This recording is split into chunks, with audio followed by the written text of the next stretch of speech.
Hey, and before we get to the guest, because I part of the reason I have this guest on today is you had a issue last, I guess, a week ago or so. Who? You did. About what? Right? Where, I don't know, you had to kind of take a break. Oh, yeah, I did. Was it just stress or what? Yeah, it was stress, anxiety, stress, all kinds of crazy stuff. So you had to take a break, and actually our guest has a lot similar kind of thing that she's going to come on and talk about. Her name's Rachael O Meara. Okay. And she actually wrote, or she's working on a book that is similar to you taking a break. It's called Pause. And As in like pause. Well, let's find out. Hey, Okay. Rachael, you there? Hi, can you hear me? Yes, we can. How are you doing? I'm really good, thanks. How are you guys? Doing good. Can you see Bonafide over here? I can, yeah. Hi, Bonafide. Hello. How's it going? Hey, so Bonafide, tell Rachael a little bit about your situation, whatever you can, and what you did. Okay. I'll just make in a gist. I'm the kind of guy who wants to achieve something big in my life. I feel like there's always been a calling for me, right? But at the same time, I'm a little bit of a late bloomer. So I tend to make pretty well calculated decisions, and sometimes it takes a while. So either that's procrastination or whatever. But I do feel as if like my age combined with where I want to go in life tends to stress me out a little bit. And among with the other 5 billion things I have to take care of in my life, dogs, wife, current business plans and all that kind of stuff, it's like I've always wanted to start this other endeavor in my life. And so that's what's just been stressing me out a whole lot. And then on top of that, I would wake up slightly later than normal just because I couldn't figure out a way to wake up super early. But now I've kind of resolved that whole thing.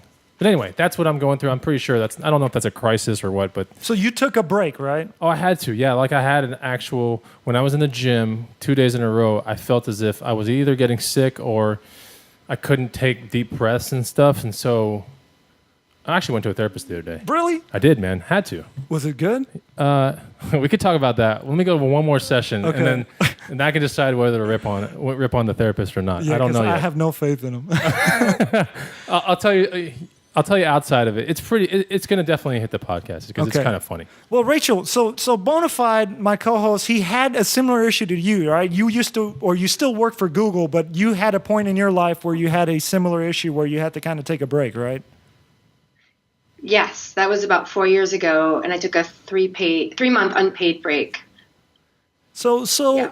your book Pause is all about taking kind of a pause in your life, right? And to what's a good word to describe it? Yeah, I can share a little bit about that. So, Bonafide, thanks for sharing your story there. A pause, what I define as a pause, is any intentional shift in behavior or emotional state. So it can be any length of time. It doesn't need to be tied to any long duration. It could be something like you mentioned, a couple weeks. It could be a moment. It could be a walk around the block. The idea is that you have an intentional shift in behavior. So let me ask you, when you took your time off, did you set any intentions? What was your goal? Did you have anything that you wanted to get out of that time? My goal in that time period, because I want to say I went from like a Wednesday to a Sunday, and I mean after that, it was so bad to where like I even had what I think is arrhythmias, irregular heartbeats and all kinds of stuff. Like I was going through some either just insane stress or just crazy anxiety, which I think everybody in some part of their life is going to experience that. I now know why some people, even they get anxious before a test, like in college, right? Some people just go crazy. And I know what it feels like now. It feels like you can't breathe correctly. It feels as if you're... Anxiety. Yeah, it feels like sometimes like you're almost drowning in life. Like, Right. So you got to that point where you couldn't breathe? oh, I could breathe, but I just felt as if many things were off in my body, in my life. Did you And feel so- sadness? A little bit, yeah. Yeah. So let me answer her question. What did I hope to achieve in that short period of time I took off from a Wednesday to a Sunday in a given week? I called my business partners and I told them, look, I need to take it. And I even told my business and everything. I put a post in the room saying, look, I can't, I'll be gone until Sunday, personal things. And then what I did with that time was more important. I didn't get on any social media. I thought that was really important for me because my entire life is run by social media, off of YouTube, Facebook, everything. Everyone knows me through those channels. And then I decided to only do things that I like to do in those days. And so I would play a couple of video games here and there, even though I don't really like playing video games. It just helps me relax. Yeah. I did lots of skateboarding outside, biking, things that made me happy. I made sure to enjoy those things. What do you think, Cool. Rachel? Was that a good way to take a pause? So I would say it's great that you had those intentions, and the word I think I would put in terms of what are you trying to achieve, it's that realignment. It's aligning with what your values are and what matters to you. So if you're out of alignment at any time, and this was my case, I was burned out. I can relate to your story. It sounds like similar to mine. And when I was in this pretty much like negative thought pattern and high stress levels, I knew I couldn't go on in the same way that I was going through my days. So I had to realign. I had to take a time out. I had to remove myself from my environment, and that helped. It just basically took the noise out. And so my intention was also to just decide what I wanted to do next and what did that mean to me. So it was really just being and resetting how I was in my everyday environment. So it took, for me, in my case, taking me out of that for an extended period of time. And it didn't maybe need to be that long, but I like the fact that you took a couple days off. And the idea behind a pause is, again, intentional shift. So in your case, Wednesday to Sunday, for that time period, the intention could be, let's just take it to what you think it could mean. So what would, like you'd say, well, I want to, by Sunday, what do I want to get out of this time, and kind of come up with some ideas. And during that time, whatever that pause is, and again, it doesn't need to be a long time. Anyone can pause. It's just a matter of intention.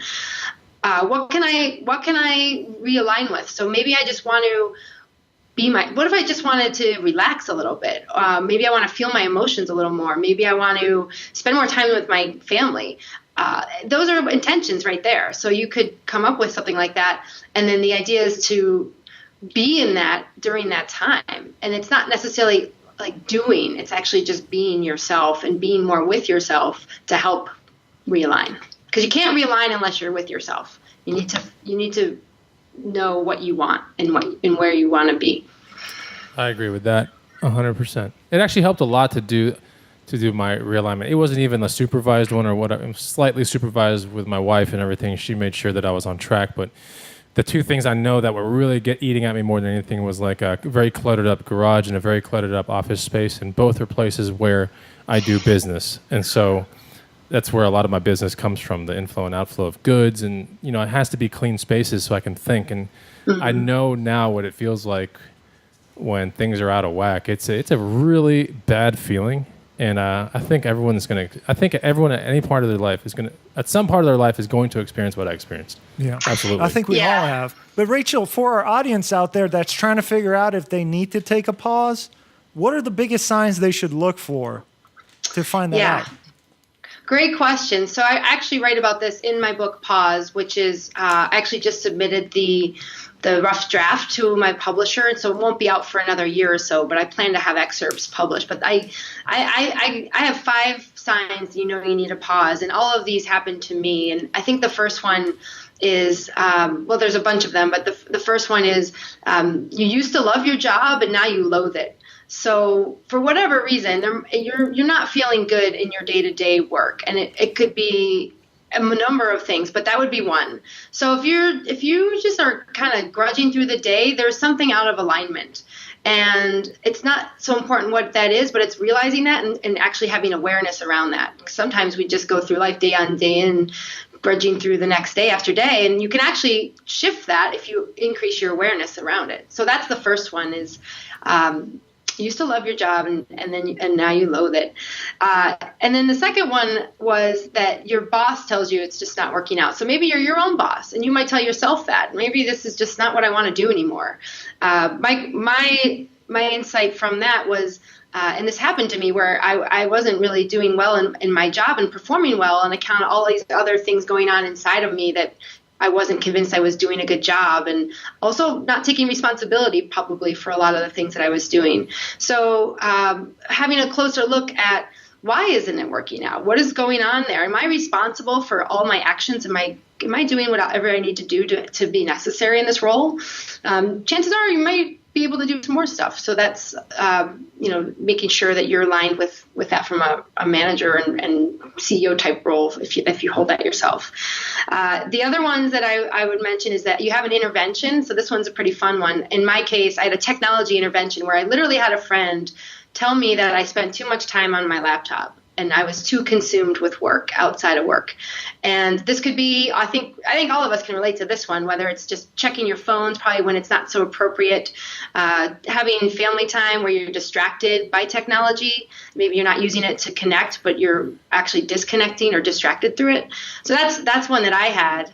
And it might be an intervention from other things too. You never spend enough time with us anymore, or why are you working so hard? A lot of times we jump into work and devote so much because we may not want to face other realities in our life, and that could be for anything, not just work.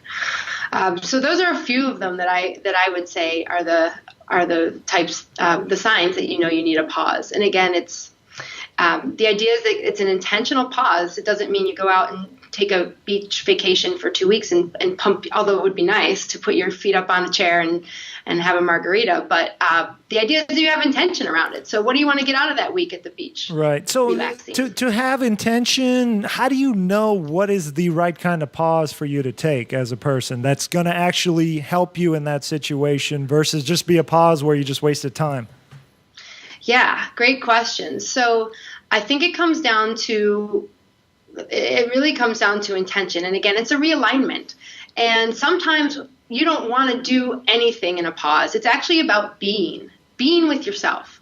So I would say that if you're actually going into a pause and planning like 10 things to do, that's nice, but is it really what you need as getting aligned with what you want and just being? So even let's say it's a weekend. I think most people have 2 days a week that they could take off, or even 24 hours.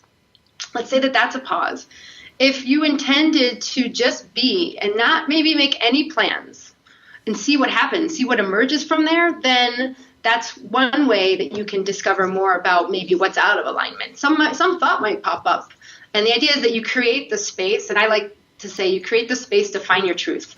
You create the space that you can allow yourself to be with yourself and not be pulled into 10 directions or have goals you need to achieve and go on to the next thing. So I think that that's a big part of it, is being okay with the being part of it. And that's really hard. I think so many of us are tied to doing a lot of things. I know myself, I'm a huge achiever, and that sometimes works to my detriment because I'm so busy doing, I forget to be with myself. Yeah.